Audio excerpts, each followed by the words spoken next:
back to Neon Liberalism. I'm Samantha Hancocksley, and like I said last week, I want to do a series on Liberalism 101. What are some of the basic ideas about the liberal project, and can we answer the question, why be a liberal? Um, and so this week, I want to talk about liberalism and prosperity. This connection that a lot of people seem to feel, or that is often brought up, between liberalism and economic growth, economic prosperity, all this material abundance we see in the world today. And to do that, I thought I would have on my old friend and OG neon liberalism host, Jason Briggeman. Yeah, Uh, yeah, Jason, welcome back to the podcast. I've returned. I'm back from my ordinary life to talk for an hour. Yeah, very exciting. Um, so I guess, I mean, the place to start, right, is if today you make a list of the 20, richest countries in the world, right? Richest by GDP per capita or wages per capita, you can cut it up in a lot of different ways. You'll notice almost all of them are uh, Western, Western liberal democracies. There are a couple of outliers you'll see on these lists. Like there'll be Qatar on these lists, there'll be the United Arab Emirates on these lists, there'll be Singapore on these lists, which are not exactly liberal democracies. Um, and I mean, the outliers here, basically, as far as I know, and correct me if I'm wrong, they come in two flavors. There are petrostates and there's Singapore. But everything else, right? The United States, Japan, England, Germany, most of Western Europe, they're all kind of liberal-ish democracies, and they're all extremely rich. So it's a very striking correlation. Um, and so I think that's where a lot of this discussion starts. Does that seem like the right place to start, Jason? Sure, I think it's a great place to start. Um, you know, when we talk about these countries and their liberal history, we're talking about some history that is pretty recent. I mean, in the broad sweep of human history, there's, and I think that recent history, that last century, that last 2 centuries, maybe that last 5 centuries, is really dominant in shaping economic outcomes, right? Now, a lot goes on in a century. A lot goes on in 2 centuries or 5 centuries, right? Liberalism is a big piece of the puzzle. I think there's more to it, but the correlation you point to is always striking. Yeah, I think that point about this being recent is very important. And so I do kind of want to talk a little bit about that historical context. Um, what sometimes gets called the Great Divergence, Mm-hmm. right? This idea that for most of human history, economic growth was long run per capita, economic growth was like approximately zero. It's slightly positive, but it's approximately zero. Um, and that most people live lives that are like right around the subsistence level.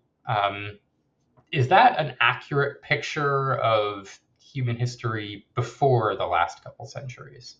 I think that is an accurate picture. There is, obviously when we think conventional historical narrative and we try to link that to what these statistics say, the event we hang our hat on is the Industrial Revolution, right? There's this huge outpouring of inventions and innovations. The heartland of the Industrial Revolution is Britain, and that's usually dated like 1750 to 1800, right? Now, capable economic historians such as my spouse will tell you, like, the early modern period, there's buildup to the Industrial Revolution, right? We hear the word revolution and we think, something happened within 5 years or something. And like, there's not truth to that. But, you go back before 1500 and there really is not much economic growth. Like what you just said about economic growth being zero up until 1500 is like, now, are there going to be like spurts of growth in different times and places in history? Of course, but like those things just tended to fall apart.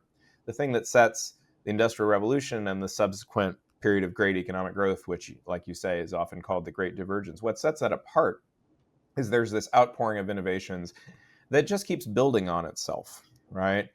And throughout history, there's been great technological innovation in every society, and cool inventions have cropped up for thousands of years, but never this like building on itself, never this just piling on, and building up into a huge wave that is like spread all over the world at this point, right? Like every part of the world today is touched to some extent by modern economic growth, and most of the world is touched massively by it. You look at those liberal countries that you're talking about, and they top the charts these days, right? And when we look at the numbers, we say things like, oh, that those countries look like they're maybe 40 times as productive per person as in 1800, right? Which is super impressive.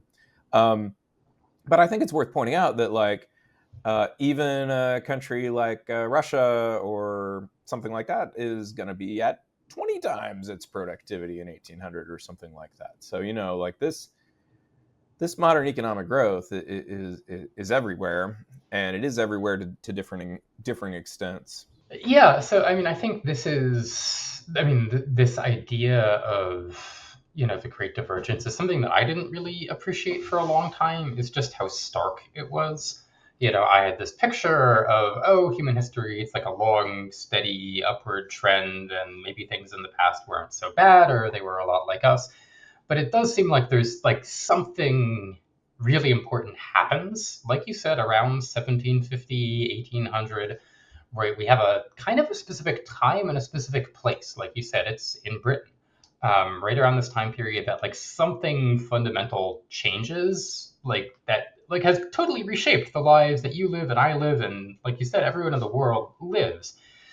And I would say my life has been improved for the better by this change, right? I am glad that I am not, a subsistence farmer who is, severely malnourished, somewhere in England, or I don't know where the hell my ancestors came from, a whole swath in Northern Europe. Um, Regardless, I'm glad I'm not in that situation. Um, right, so there's something compelling about this idea that, like, well, whatever ideology can like deliver us this thing called modern economic growth, there's got to be something to it. Um, so I know there's a bunch of theories about like where does this come from, and I don't know, what's your pitch, like what caused it? Yeah, so I very much am sort of a believer that a lot of things came together. Um, and my pitch for why it would be several different things is, and I'll talk about what those things are. But just initially, it's like we're talking about something that has radically transformed human society around the world.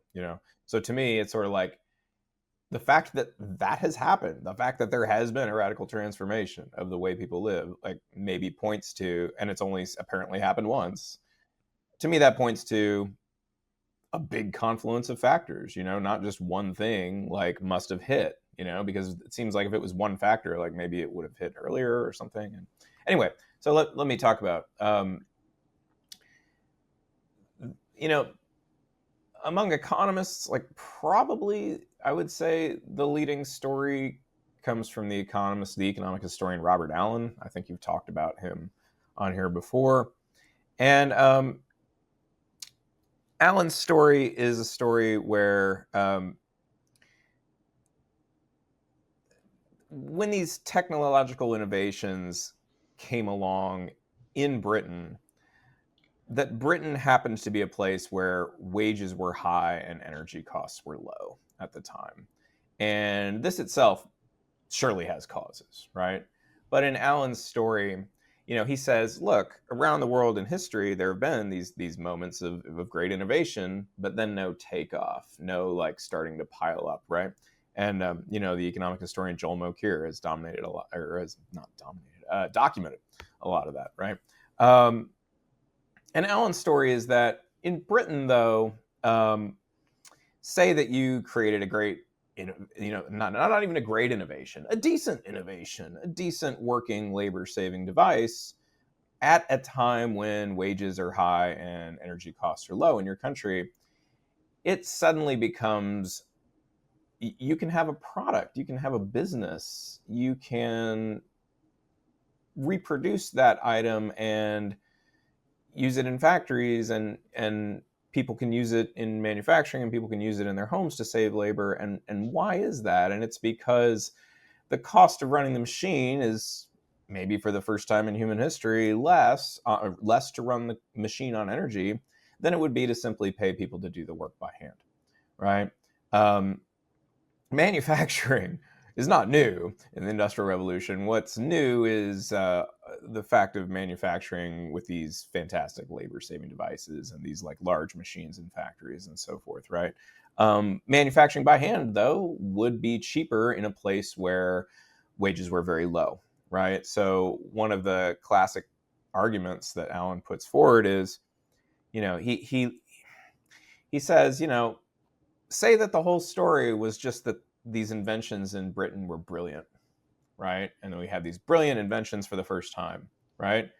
If that's the story, then why don't they spread all around the world almost right away, right? If there's this just incredible machine, it's like, hey, a machine is made up of ideas. Fundamentally, it works a certain way, and therefore, in theory, you could probably take it somewhere else. But if your machine is built in such a way that is tied into local realities of what energy sources are available and the fact that wages are high, then trying to take that machine and replicate your manufacturing business elsewhere may simply not work. And Alan says, like, that's the case with regard to, say, India. Like, he says, people tried to do this. They tried to take the new British factory machines and just install them in India, right? But what they found is costs of energy were higher in India, particularly the cost of the kind of energy that was specifically like set up to work with these new machines. And furthermore, wages were lower there. So it just economically continued to make sense to manufacture with hand tools and manufacture in these ways, not using these great new equipment, right? And so in some ways, Alan's story is pointing to a sort of accident.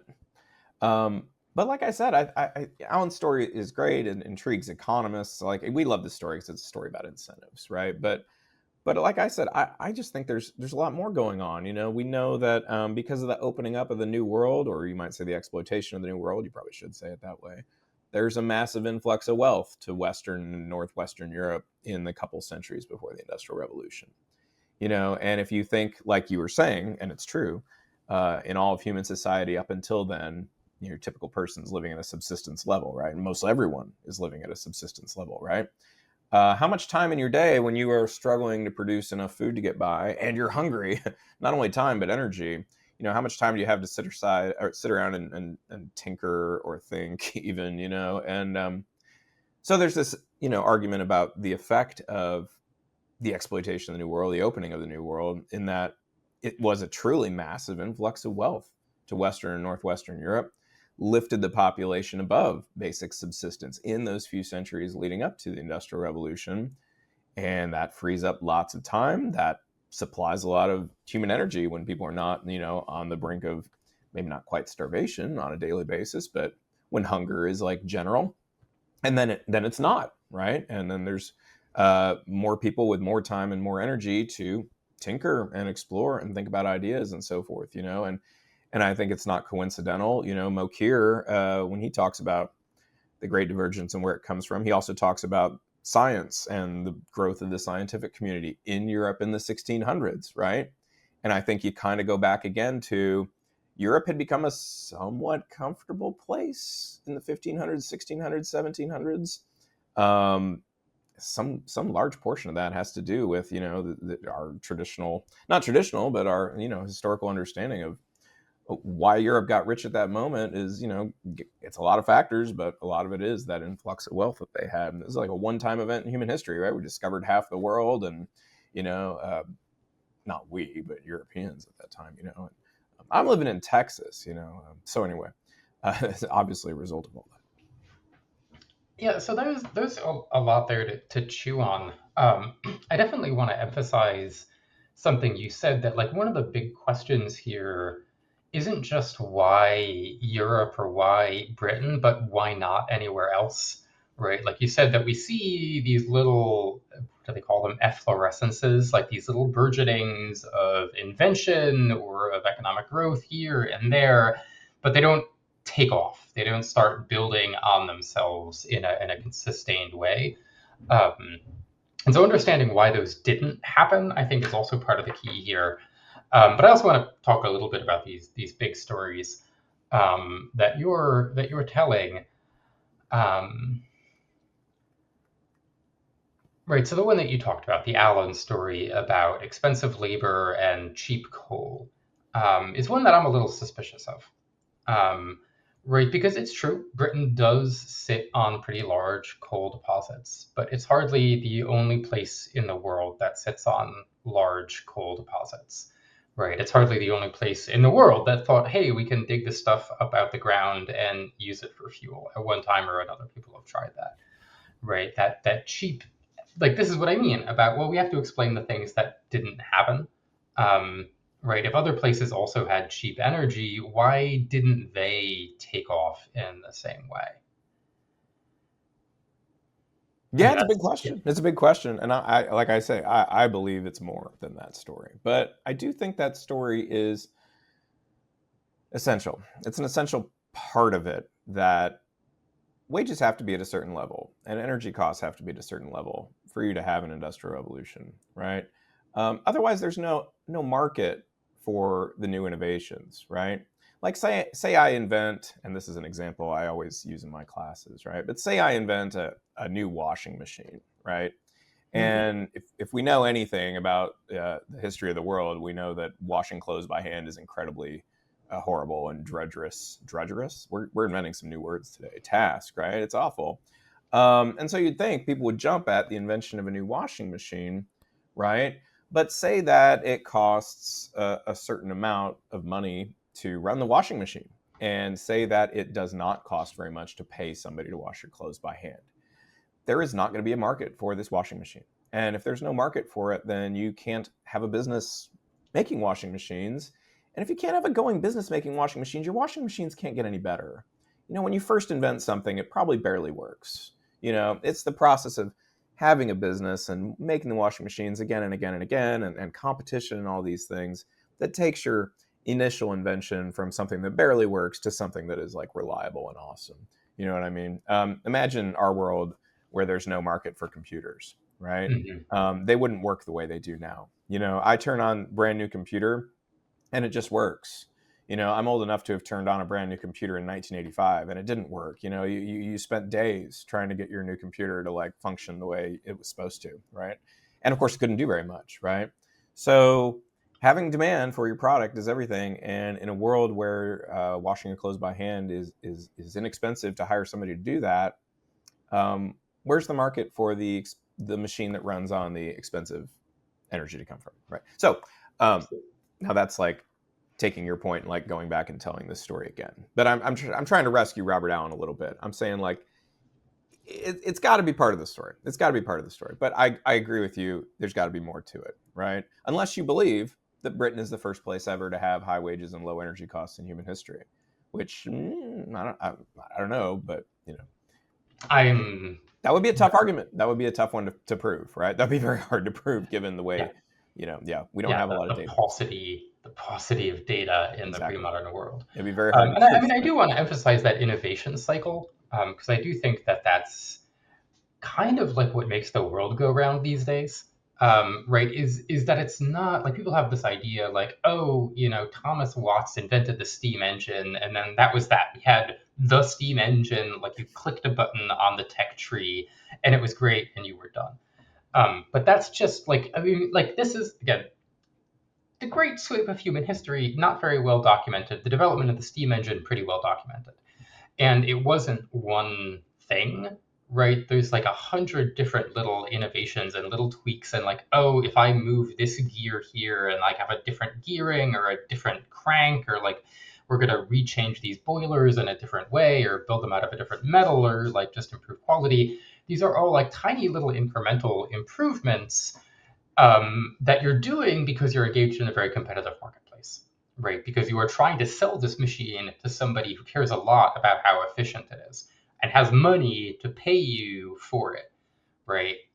And that drives this cycle of like incremental innovations and the dissemination of technology that is kind of what makes the world go round. And like you can see in some ways, like getting a little farther afield here, this is kind of the problem the USSR had, right? That like the USSR had brilliant scientists, right? Like that's just indisputable that they had truly brilliant individuals who were capable of tremendous technical invention, but they didn't have a civilian market for any of their stuff, right? They couldn't drive that natural cycle of innovation and improvement and quality improvement and so forth. So it's kind of a long run problem for them.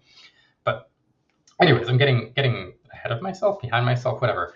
Um, I guess what I want to talk about is though is that other side of it, the demand side of it, like what it means for wages to be high in the first place. Um, where that seems like another way of like it's not about wages being high in nominal terms, right? Because that kind of doesn't matter. It's that they're high in real terms, right? Which, I mean, correct me if I'm wrong, is kind of a way of saying that the workers around here are more productive, right? That they can produce a lot more stuff, and the stuff they produce, they can sell on the market that is like money for them that they can go and turn around and use to buy your stuff. And then you turn a profit and innovate and produce more stuff. Is that right? Or if I, yeah, you seem skeptical. Sure. I mean, why wages are high in Britain in the first place is sort of an aspect of the story that I'm sort of agnostic on or don't really know, basically. But sure. But I think the key thing in Ellen's story is the relative thing. It's relatively the cost of getting something done. Paying someone to do it by hand versus buying the coal to run the labor-saving machine that runs on energy. But unquestionably, like this idea of demand and there needing to be people ready to embrace these new inventions is going to be important. Okay.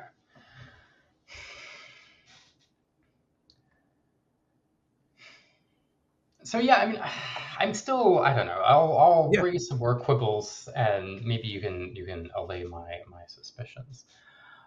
One argument I've seen from Deirdre McCloskey is, she approaches this argument. She says, well, again, we can, it's a plausible story in the abstract. It's the kind of thing economists like. If we look at the actual, like, historical data from this period, are these the incentives that people were responding to?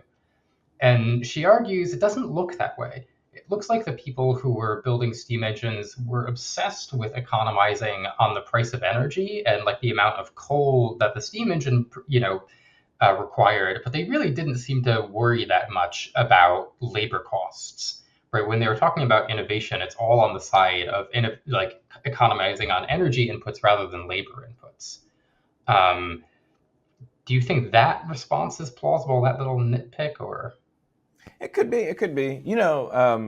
We should throw McCloskey's story in the mix because I think it plays a role, and this is probably something that further opens the door to the role of liberalism. Right? Is that McCloskey argues that a big part of the Industrial Revolution is a cultural shift. Right?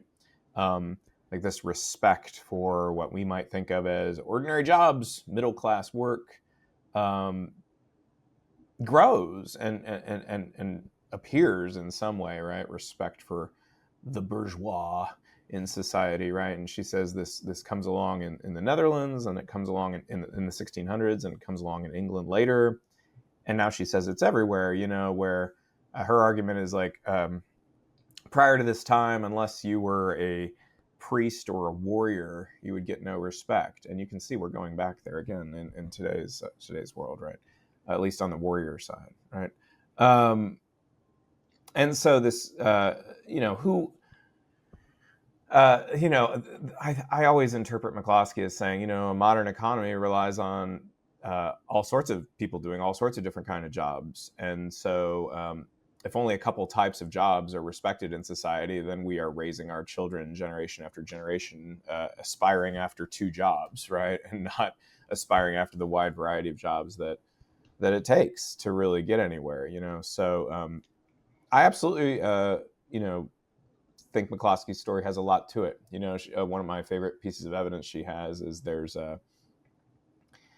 she says, look at Shakespeare, look at Jane Austen, a couple of our great authors, and Shakespeare writing in the 1600s has no respect for middle class type people, thinks they're a joke, And in the 1800s, Jane Austen kind of sounds like anybody these days, in some with regard to how she treats ordinary type middle class people, like they're respected in her novels, right? And McCloskey says, there's your cultural shift right there. You want evidence from her, and like you said before, we lack the data, but McCloskey says we don't lack the books, we don't lack the literature, and you can see that there is this real cultural shift, right? Hmm.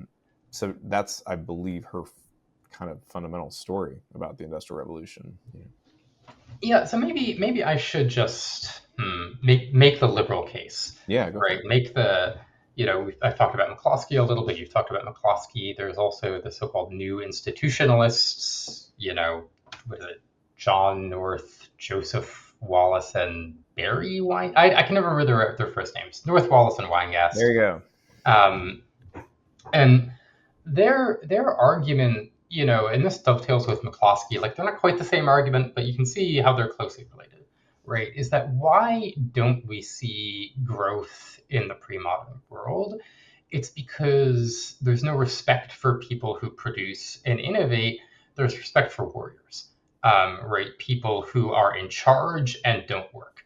And from that perspective, from the perspective of someone who does not produce but is in charge, like new production is an innovation. They're threats to you, right? These are threats to your position, especially if somebody else is doing them, right? And you're going to try and use your power and your influence to stamp out that innovation or that new process, or you're going to try and protect your guild secrets, or whatever it is.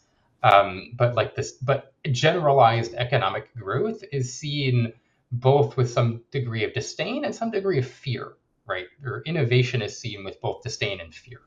Um, and so, yeah, like that. Why don't you see it?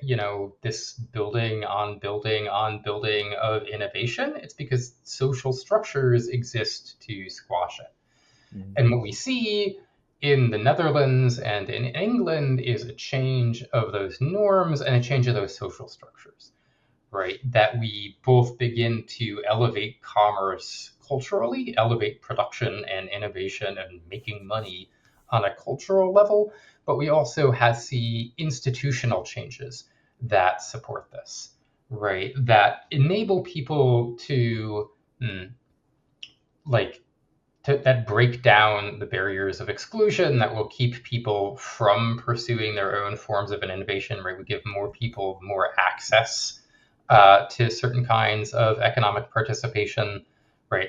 North Wallace and Weingast make a lot of hay out of the general incorporation, right? The ability of ordinary people to access law and contract and certain forms of cooperative endeavor that, again, if you look at history, mostly people did not have, right? For most of history, people don't have access to regular courts of law. They don't have access to certain kinds of enforceable contracts. They don't have access to articles of general incorporation. Um, and there's other stuff in there about the protection of individual rights, like certain guarantees of a baseline freedom from oppression and from tyranny that enable people to start pursuing innovation and profit, right? So that's a line of argument that I quite like, as it turns out, and that I think is one of the things you might point to if you want to ask this question. Well, why is it all liberal states that are on the top of the list, right? Because the story you told, oh, it's high wages and cheap energy that create this takeoff, but high wages and cheap energy on their face don't have any real connection with liberalism, and yet we see it, we see this very close correlation there. And so the more social and institutional story seems like it has a better chance of explaining that correlation. One might So, argue. yeah, I don't dismiss that story. I'm not. I'm kind of genuinely uncertain about these stories, but I feel more confident about the liberal story the closer we get to today. You know, I'm a little hesitant to give liberalism a ton of credit for the Industrial Revolution. I think it surely probably deserves a lot. Um, but say you look in the last 100 years, right? Um, what's happened in the last 100 years that has shaped, the world. I mean, there's been, really starkly, you can look at the cases of what's happened with Germany. You can look at the case of what's happened with Korea. You can look at the Soviet Union. You can look at the United States, and just the story 1900 to today, tells a lot in those situations, right? Now, even those situations get more complex. There's just war. There's massive conflict. Um, and yet the liberal countries do so fantastically better, right? Um, and the correlations are really stark, I mean, and we have these two incredible cases of Germany and Korea, right, where these countries literally get divided somewhat for horizontal or historical accident, and and one half of the country performs economically really well and the other half doesn't. And again, there's always other factors, but um, it's hard not at first blush to say, liberalism obviously seems to have a lot to do with this, right? And Hmm. not in a narrow economic sense. When I say liberalism here, I don't have in mind just free markets either. It's like there's a lot going on in East Germany and North Korea that has to do with their economic failure that is not something about economic policy, if that makes sense to you. Yeah, I mean, I think the examples you mentioned are very striking. We could also talk about Japan, right? That famously, America, we send some gunboats to Japan, which is mostly a closed country at the time. We say we would like you to open the country, and the Japanese, simplify this greatly, react by going, "Oh shit! Like the world has left us behind. We need to do a crash modernization, and that means."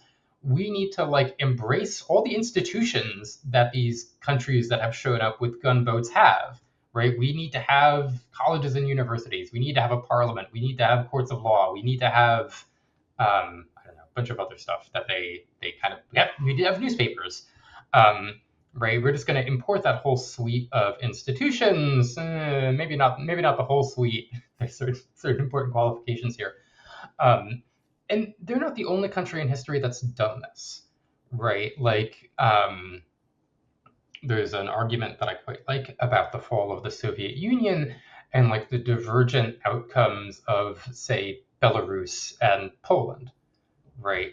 That you have two countries who are both totally like swaddled, coated in communism, right? And question communist rule in both of them.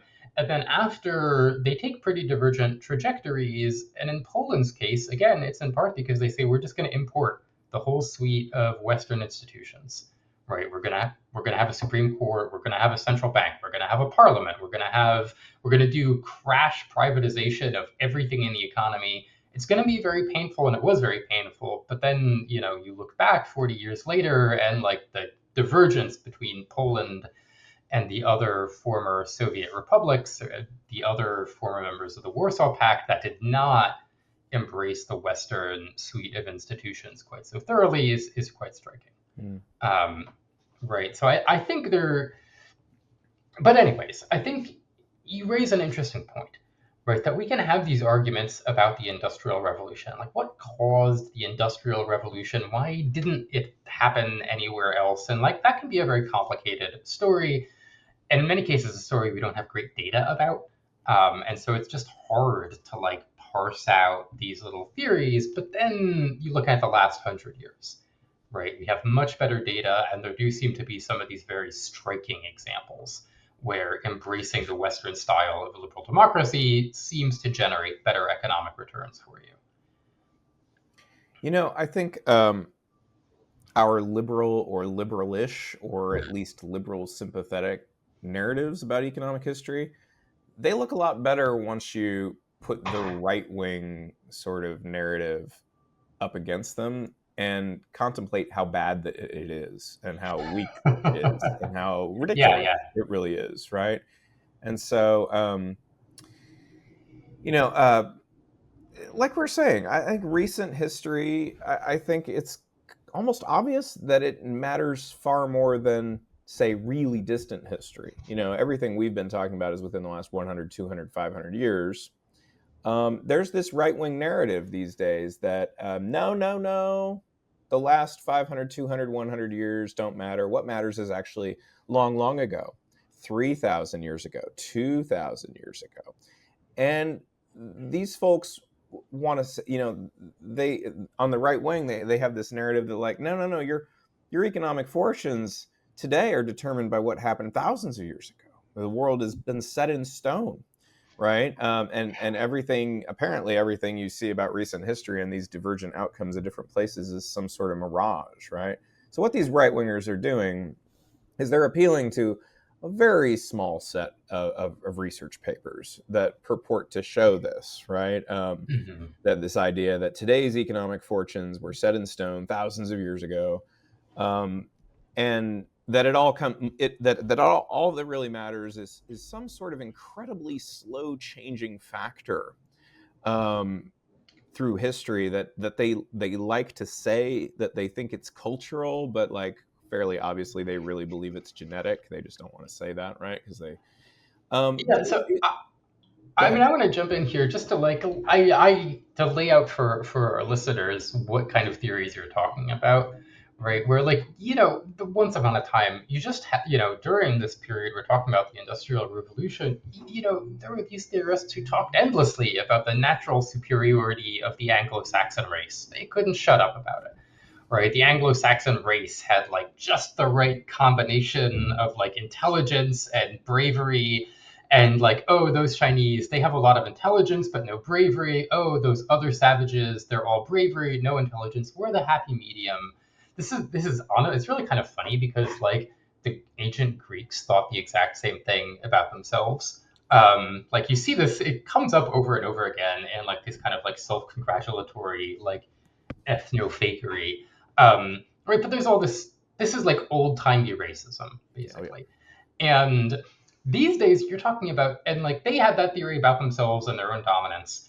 And you're talking about people who, like, what do they call it? The deep roots theory, Yeah. where they don't want to talk about genetics, right? They want to say, oh, no, no, there's like deep features of the Anglo Saxon culture that make us uniquely suited to having economic growth. And those other cultures, they don't have the deep roots in their culture of, I mean, I don't even know what they think the deep cultural roots of any of this stuff are, but it's just like you look at how they're carving up the world and it's like old timey racism, but with like different words on top of it. And like fundamentally, I think this shit is just so fucking implausible. Sorry, pardon my French. I just think it's so implausible for precisely the reasons that we started with. That it can't explain like timing at all, right? It can't explain like why was it Britain at this specific time and not at any other time, right? Why does it spread in the particular ways that it does? Like what's like we've just been talking about like the divergence between North Korea and South Korea, between East Germany and West Germany. Like none of this gets explained by these goofy theories. Yeah, and you know what's there's so many funny things about this line of research, but one is that it calls itself the deep roots, and that like when the first people who had this hypothesis that like, oh, that it's these long running like cultural features or whatever that are really determinative of today's economic outcomes. The original hypothesis was, oh, it's the societies that like have the deepest roots. But that hypothesis didn't really match up with the facts, and then the hypothesis shifted, and now the newer version of their hypothesis is that actually the societies with the deepest roots, they're not as good. What you really want are the medium roots. You wanted to sort of like pick up some things from the deeper root societies, but have this like vitality that you came along a bit late. I mean, it's really kind of funny. So like the hypothesis actually shifted, and they should probably call themselves the medium roots literature. But I just want to beat up on them a bit more. I mean, these few papers, and it really is a few papers. I mean, these are done by mostly people who are not. They're not. I don't know. It's a small group of people, and they have their papers, and other people aren't really engaging them very much, which makes sense because nobody really takes what they're doing. Like they just don't like for the reasons we've already said. Like they don't see that these papers are very plausible in some ways, right? Um, But in these few papers, like either the statistical analysis is kind of inept or the papers are sold as something that they really aren't. For example, probably the number one paper that they cite often has the title. Here's the title of the paper. It's "Was the Wealth of Nations Determined in 1000 BC?" Question mark. And if you read the paper, you realize this title actually is an instance of Betteridge's law of headlines, which is to say, the paper's answer to the question is clearly no. The authors in the paper say that once you get further than 500 years back, that any statistical correlation between past economic fortunes and present economic fortunes is not statistically robust. I mean, it says that in the paper. And when you say it's not robust, that is economics speak for there's not any relationship there. Right? Yeah, academics have very dry euphemisms that are like those are devastating insults in the literature, but yeah, It's their not own paper. That's robust. what they say. That's what they say. But then they slap this title. Was the wealth of nations determined in 100? We're just asking questions. Was I it mean, determined the in 1000 clickbait BC? title clearly worked here. The paper sells better when people imagine the answer to that question might be yes, but you read the paper and the answer is clearly no. Okay, so we've beaten up on the right wing narratives And a we bit, should. Yeah. and we should. Very important. Oh my God. Um, I actually want to talk a little bit about left wing narratives here, which is like something that we've touched on a little bit already in terms of empire. Um, and the question of whether like the wealth of empire is actually what's driven the prosperity of liberal democracy. And I think this is a very common left-wing narrative. I mean, you just see it everywhere. You see it like both in meme form and then just like uncritical colonial theory form, but also in more sophisticated forms from more sophisticated people. So it's a pretty pervasive theory. You've touched a bit on it in terms of the Industrial Revolution.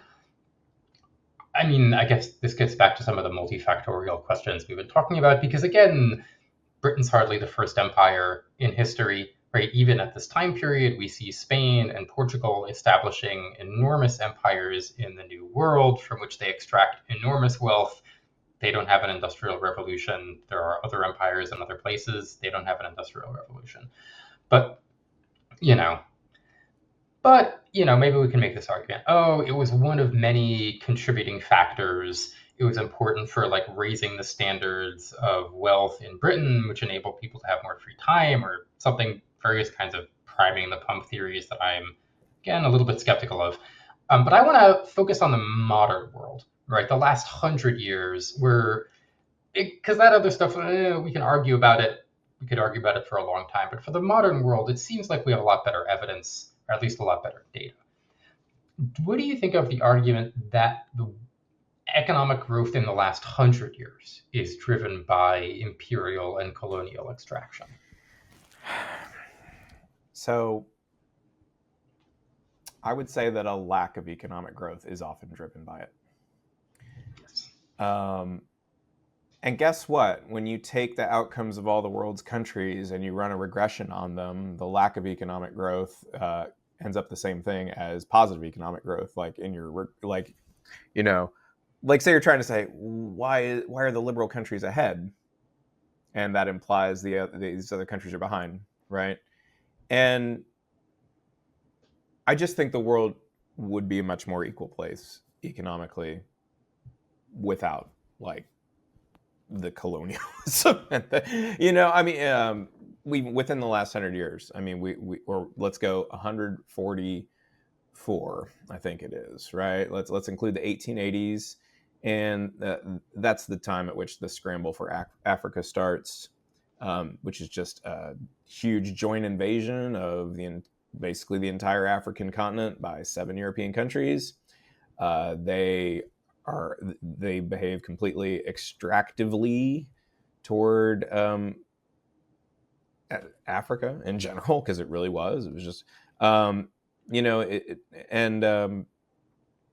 I think it's unquestionable that standards of living in Africa would be far higher without the scramble for Africa, without the colonialism. I don't think there's any doubt about it. Yeah. Right? No, I mean, I agree with you. So I'm just saying, like, when we look at the data, when we analyze who's on top, who's on bottom, like I actually do think the colonialism matters a lot for having pushed down a lot of the world, right? But it's not. But then I agree with you on the other end. It is not necessarily the story of why within the last 100 years those countries at the top are at the top, right? I mean, like, what goes on in the scramble for Africa enriches like some people in Europe, but not very many. Do you know what I mean? Um, Yeah, I mean, the example I really like is the Belgian Congo. Because again, it's relatively well documented because it was not done by a million independent settlers who kept no bank records or whatever. It's done through the instrument of like a single owner, King Leopold, and they do in fact document relatively well, like how much it costs to do all the things that they're doing in the Belgian Congo in terms of like the salaries they ship out there, all the supplies they ship out there. We know this pretty well. Um, and the net right, and I want to be clear. I'm about to say some things that may be controversial. Nothing I say is meant to deny like the horrific atrocities of colonialism and, like you say, like the very real extraction and oppression that happened. Right, the Congo was a nightmare. Right, that they turned this whole thing into a giant rubber plantation. They butchered, enslaved, murdered, tortured, mutilated the inhabitants in untold numbers, horrifically destructive, and also on net, it was unprofitable. That's the thing that makes people twitch a little bit. That in the end, King Leopold, he made out like a bandit, but that's mostly because he got the Belgian taxpayers to bail him out at the end of this whole endeavor. well, I mean, I don't think that you should feel bad about that because that is probably the that's probably good because if it was true that exploitation and oppression like made you rich and made your country rich, that would be a pretty crummy finding. Actually, we and I don't think that it's true. I don't think that's true. Like I said, I think what not we again, but like what Europeans accomplished at this time was a pushing down and not a building up, and it did not help them. Not market. Again, like you said, did a few people get rich? Yes, and did that probably enhance those few people's political power? Yes, and maybe that made things worse in other ways, right? So I mean, like this is where I'm seeing the stronger case for liberalism. Like I'm saying, the last 100 years, right? I mean, like when it's absent and when there is this awful colonialism or oppression, and that doesn't an oppression obviously within country is the same way, right? All people's getting an education and getting a fair shake and getting to have a go, as the McCloskey's favorite saying, right? The more people who are engaged in having a go and building up themselves, the better that offer everyone, right? And that's what liberalism stands for. I mean, this kind of gets back to what we were talking about in terms of like high wages and the innovation cycle. That it's the idea here, right, is that it's actually better for you to have rich and productive neighbors rather than subordinate Absolutely. neighbors, right? Absolutely. Right? You have more people to sell to you who have more money to pay you, and they are innovating and creating new stuff and creating new technology that you can then buy with the money that you're making from selling stuff to them. That's really what drives economic growth in the modern world, not enslaved people hauling minerals out of the ground. Right? It's actually much better if you let those people be free, and eventually you've got a machine that's hauling minerals out of the ground for like a fraction of the cost. Um, I It's think. I unbelievable. think. We have an administration bent on going back to autarky, and then at the same time they think we're going to export our when once we return to manufacturing, because apparently making tangible objects is the only way to be rich in a world where GDP is what 80% services, right? No, we're going to go backwards. We're going to go in a direction that no rich country is going in, which is to start emphasizing the manufacture of tangible goods. By the way, I mean, we do tons of manufacturing in this country. Everybody's house is full to overflowing with stuff. That's why we have TV shows like Hoarders, right? But apparently, we're going to re-emphasize manufacturing. We're going to cease imports, or we're going to greatly reduce them through tariffs. And then apparently, we're going to do exports. But then, like you're saying, to who, for what? Right? I mean, like if you are, if when you have these beggar thy neighbor policies, I mean, like, and you torch your relationships with other countries, right? Um, Yeah. to say where is this all going is obviously to give too much credit to the people who are putting forward these policies. They don't have a clue. Yeah, I mean, I think just to emphasize what I'm saying, like there's a phrase that always struck me again from McCloskey, which is when she's talking about economic growth and the development of the modern world, she says we don't have more of the same stuff that we had in 1800, right? It's not like I've got like 20 more bad shovels and 50 more wheelbarrows and like, Yeah, I don't know, like another 100 rough spun, dresses or whatever it is. We have completely different things, right? It is this cycle of technological innovation that is sustained by certain kinds of economic, cultural, social factors that we've all been talking about that has fundamentally like created the unbelievable abundance that we see around us relative to the pre-modern world. And like you just don't get any of that by, you know, crushing your neighbors by reducing them to ruin, that's right. right? Your ruined neighbor might make you better off in some relative terms, but it doesn't actually make you better off in absolute terms. So I really want to emphasize that. Yeah, in um, in the history of economic thought, we have a word for the importance of technology and economic growth, or just two words. We call it the solo residual. It's something that we could never figure out until, I don't know, we discovered that we weren't explaining anything with our equations. And I'm gonna again say this is not me. I was not around 70 years ago doing this, so I don't know why I'm saying we for economists or we it, for Europeans. I'm just whatever. no, But no, no, that's totally legitimate. We could have do a whole episode about that. But go on, tell us about the solo residual. oh, it was that the old school production function was the way that you get goods and services is by combining capital and labor. And unfortunately, over time, this did not like match up, and there was this massive residual which they labeled A in the equation, and they eventually realized like, oh, A is basically new ideas. And the great economist, the truly great economist, Bob Solow, takes credit for this, and that it's called a residual is, I think, actually, it's probably kind of a joke, but anyway. Yeah, no, I think that's exactly right. The solo residual I think is fascinating, um, right? Because you say like, oh, there's this very like simple materialist explanation for economic growth. It's like, okay, well, we have this much stuff, and we're going to add more labor, working with more capital, and it's going to produce more stuff, and that's going to increase our pile of stuff. And like this is all like very nicely measurable, right? There's lots of prices involved that you can do measurements on and all kinds of sums and whatever fancy math economists use, and like you do it and you're just like it's not working out, the math isn't mathing.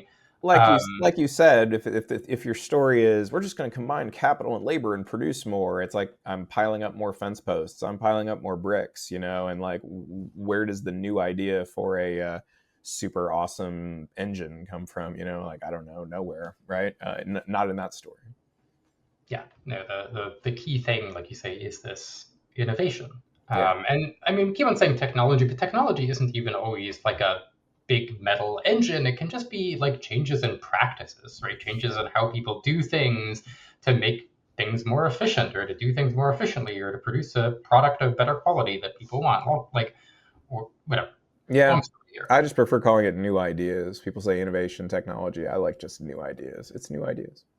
No, I think that's a very succinct way of putting it. Thank you. But I want to come back to the question I started with, right? We've talked a lot about economic history, and is where does economic growth come from? And is it connected to this thing that we call liberalism? There seems to be some kind of connection here. But is this a good reason to be a liberal? What do you think?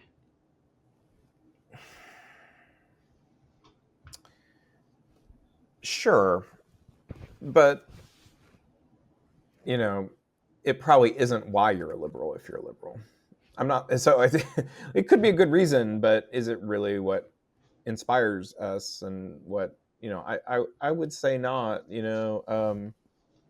While I teach economics and that's what I studied, I always thought like politically, like civil liberties and things like that inspired me more in terms of like where I ended up, politically.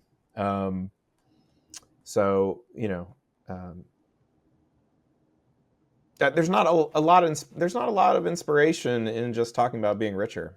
There's not much spiritual inspiration there. There's not much like what gets you up in the morning. What gets Stephen Miller up in the morning is to like destroy the left or whatever. And like that's not money. And I probably would be better off if that sort of thing wasn't inspiring to Stephen Miller. But what gets people going is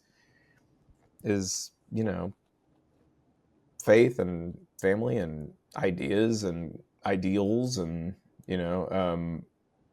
hopes for the future. And some of those are material, some of those are economic, but and of course, like a wealthy society is a society that has time and resources to do things that are beyond basic economic struggle, right? And like so that's when I first said sure, right? When I said yes to your question that like caring about economic outcomes is a good reason to be a liberal. Like that's what I had in mind. Like a prosperous society frees us to dream dreams and do things with our time that we otherwise would not be doing.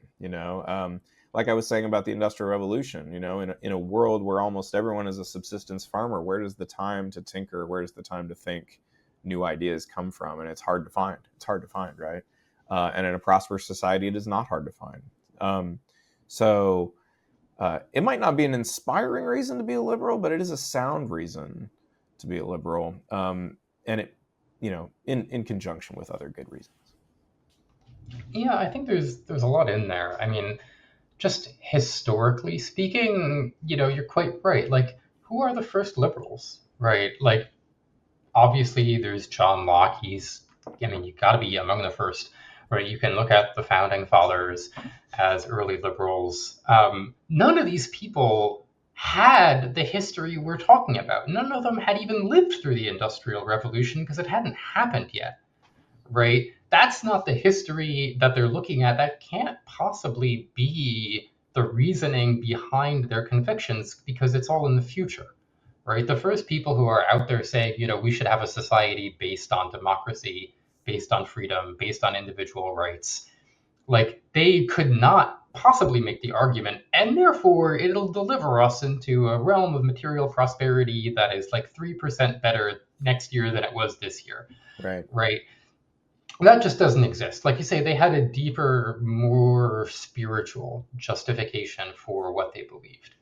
And I think you can see some of that still applies today. Like again, if like you said, oh yeah, the whole prosperity thing can seem really pressing if you're a society on the edge of subsistence, right? Or if you're, Japan and someone sails, out of the Eastern Ocean with an unfathomable military power, you're like, oh my God, we're so far behind.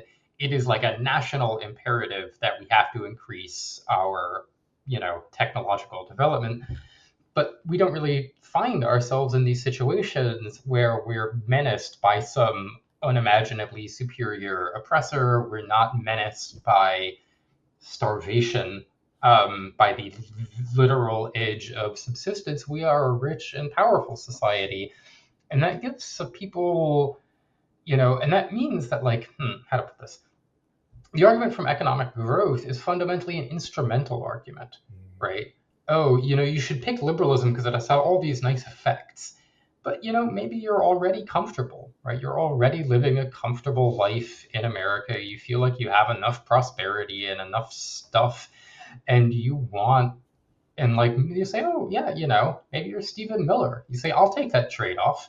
I'll let economic growth tick down from 3% to 1% as long as it gets me a whiter America, Oh yeah, right? yeah, right. Right. You, And it's like, I oh, was go just ahead. gonna say, what you're saying reminds me of is that John Maynard Keynes, when he was writing, and obviously it's like early 20th century, And he has a passage where he sort of runs the numbers and he's like, in several decades from now, at current economic rates of growth, we're going to be 8 times richer than today. And basically, at that point, the fundamental like economic problem is going to be solved, and everything is going to move into like worrying about other things, And that's almost exactly what you were saying, right? Um, and you're right. Like, once we get to a certain level of comfort, people start to say, you know what, I would rather sit on top of society and have society be a bit poorer than to keep having this like level of economic growth. Like that, you can tell these people that they're wrecking the economy, and I think it's quite obvious they don't care. Like continuing to be racist is their like or bigoted. I've been saying bigoted because it encompasses so much more. Better Hmm. word than racist, I think, for describing these folks. The bigotry seems to be like the thing that gets them up in the morning. To throw it back to Stephen Miller again. And yeah. So if they Yeah. need to give up some economic growth to have it, like you said, I think that they've shown they're totally willing to do that. Yeah, and so I mean, I agree with you on a fundamental level. The economic growth thing, it's probably true. It's probably a sound reason to be a liberal and to support liberal institutions. But I also feel, and it does have important impacts on how we see the future and what kind of society we're living in. And for many people around the world, like they desperately need more economic growth because they are not living in this comfortable middle class society that you and I are living in. But I think if today, fighting the fight we are fighting against MAGA, against people who are willing to take that bargain to say, I'll take less economic growth in exchange for more racism, right? I think we need to have a stronger argument. I think we need to go looking for that deeper, more fundamental, more spiritual justification for fighting the fight, that our ancestors fought over hundreds of years at this point to create this world that we are all living in. Yeah, I'm like 100% with you, really. I mean, like, what we've said is convinced me that like, like yeah, economic growth is okay. So maybe it's less of a reason today. Maybe it's substantially less of a reason to be a liberal today than 100 years ago, for sure. That said, it's like we also live in a world where people expect economic growth now. We live in a world where people, Elon Mars, or Elon Mars, that was great. That was great. Elon Mars thinks he's going to colonize Musk. And that is an expectation of an incredible amount of economic growth. And, he acts like it's right around the corner, which of course is just like ludicrous. Um, but we do live in a world where people expect better for their kids. They expect things like, I don't know, vaccines that might prevent certain cancers, and they expect things like that, which are achievable. We do need economic growth to get those things, I would say. Yes. We have to continue educating our people. We have to continue freeing up time for people to be scientists, basically. When I say freeing up time, like there's got to be, I teach economics classes, right?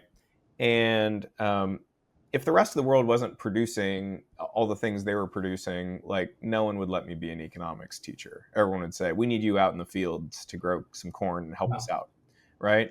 And that's what I mean. Like if we are going to have great vaccines that prevent cancer in the future, or whatever it is that's going to prevent cancer, we need the scientists who are going to solve the incredibly difficult problems of creating those things. And mhm. that means the rest of us have to do everything else, right? We have to free those people to pursue those paths, right? And Yeah, I mean, I've written a little bit about this for liberal currents, but I think there are definitely people out there who like can feel the weight of the argument that liberalism is what drives economic growth, and they really hate it because they hate liberalism and they hate this idea of freedom and equality and diversity. And so they are just desperate to find some other source of economic growth, right? And Elon Mars is a great example. All these Silicon Valley wackos who think that they're about to dispense with democracy because they're going to invent an AI that will do all their economic growth for them. that's And fantastic. honestly, you can see, I mean, you can see the same argument being made by Xi Jinping and the Chinese Communist Party, where it's like, yeah, we could liberalize the economy, we could pay people more, but actually, new productive forces, by which they mean like new technology, is going to solve all our economic problems for us, and we won't have to do any of that pesky liberalization stuff. The solo residual was identifying that new ideas were the basis of economic growth, and these guys are saying, we agree, new ideas are the basis of economic growth, and the ideas are going to come from my idea generating machine right here, right? We don't need people for new ideas anymore. That's what they believe, right? Mm-hmm. Yeah, I mean, I'm skeptical of that. I mean, in part because, I'm very skeptical. yeah, for some of the reasons we've talked about in terms of like how the innovation cycle kind of works. But that's again maybe a conversation for another day. And I want to conclude with this, accepting what you said, that like, we talked about, we spent too long on this subject and just start talking about economic growth in terms of like this very abstract stuff. But like it does cash out in profound ways in individual people's lives. Like just in the last, I think, day or two, they've announced that they think they found a cure for Huntington's disease. Right? Not a cure, but like a treatment, like for a disease that we could never treat before, and a treatment that works really well. And what's it from? Well, it's one of these new mRNA treatments, and that is economic growth, right? That is the cycle of innovation and new ideas that are being deployed in order to make people's lives better and like probably also turn a profit, um, right? um, and that's going to have an immense material impact on people's lives. It is going, if you have Huntington's disease, it's probably going to transform your life. And who even knows? Like, and no one could have predicted this a year ago, 2 years ago. No one was going to say, oh, yeah, that 3% economic growth in a year, it's going to cure Huntington's disease, right? But you add up that 3% year after year after year after year, and the impacts on people's lives can be enormous. So I want to accept that, but I also want to commit to here on neoliberalism, trying to go looking for some of that deeper reasoning behind liberalism, behind this liberal project, to try and find a meaning to it that is more than just these material gains. That is the ideas that inspired the first liberals, that inspired the people who built this world that we are all profiting from. So yeah, Jason, thank you so much for coming on and talking about all this economic stuff with me. It's been a great conversation. Thanks, Samantha.